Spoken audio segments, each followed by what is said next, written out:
Well, one of the areas that surprised me in the duration of the project as a whole was to understand how big a phenomenon economic penalties of various kinds have become in American criminal justice systems. We've spoken earlier about the expansion in the prison systems, and it's much less well known that we've expanded in the domain of community supervision, so that supervision populations are enormous compared to other democratic societies. And the same thing has happened in economic penalties in terms of fines, fees, costs, assessments, restitution, asset forfeitures. At a very rapid pace over the last several decades, we have looked to our offender population or criminal defendant population, who are largely below the poverty line, for more and more and more in terms of financial penalties as punishment, but especially, and I think most controversially, as funders of the criminal justice system. Essentially, we've turned offenders in many jurisdictions into a special class of taxpayer to pay for the local police or the local government or the local supervision agency in a whole variety of ways. Many of them are small, some of them are large, but they add up in their cumulative effect from the point of view of any given person who has contact with the criminal justice system. We see it in asset forfeiture, we see it even in restitution, that large restitution orders are placed on defendants who have no realistic ability to pay. And these things, each in their own domain, are controversial and worth talking about, but from the person who's in the system, it's cumulative. So you feel the weight of that bill attached to your sentence or when you get out of prison in a way that I never appreciated before. I never appreciated how much expansion there's been in economic penalties, or how hard it makes it for people who are struggling when they get out in the world to reintegrate.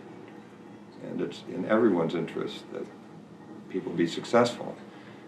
So what the code has done, and I think this is an area of real novelty, we're ahead of the states in this regard, although it wasn't controversial in the ALI, is to adopt a kind of a bankruptcy model to economic sanctions. And that is, we want the person to succeed. We want the person to be able to have the means to retain a reasonable, at least subsistence lifestyles, maintain their dependents, their families, to a reasonable level of support. And beyond that, economic sanctions can be imposed. But if we're pressing people below that line of reasonable subsistence in their financial lives, what we're doing is counterproductive. We're probably producing crime. We're certainly impeding reintegration. And we're also addressing, frankly, a problem that's just gotten a lot larger in the last couple decades than it was before, largely below the radar screen. I think the Ferguson report really brought this set of issues to national attention, but the menu of issues that ought to be on that list is far longer than you would see in any one place, like Ferguson local policing. And by and large, at least before the Ferguson report, this was a phenomenon that the country hadn't noticed. The criminal justice professionals hadn't noticed, hadn't thought much about. And I think it's an advantage of a comprehensive project like the Model Penal Code sentencing project that has to look at each room of the, whatever it is, the building or the structure of American sentencing law, and ask basic questions. Is this justified? How does this fit in? What are we doing to people? How does it affect crime rates? How does it affect reintegration? And the examination of the country's trajectory and current position on economic sanctions was just a huge surprise to me. I hadn't focused on that area as one in which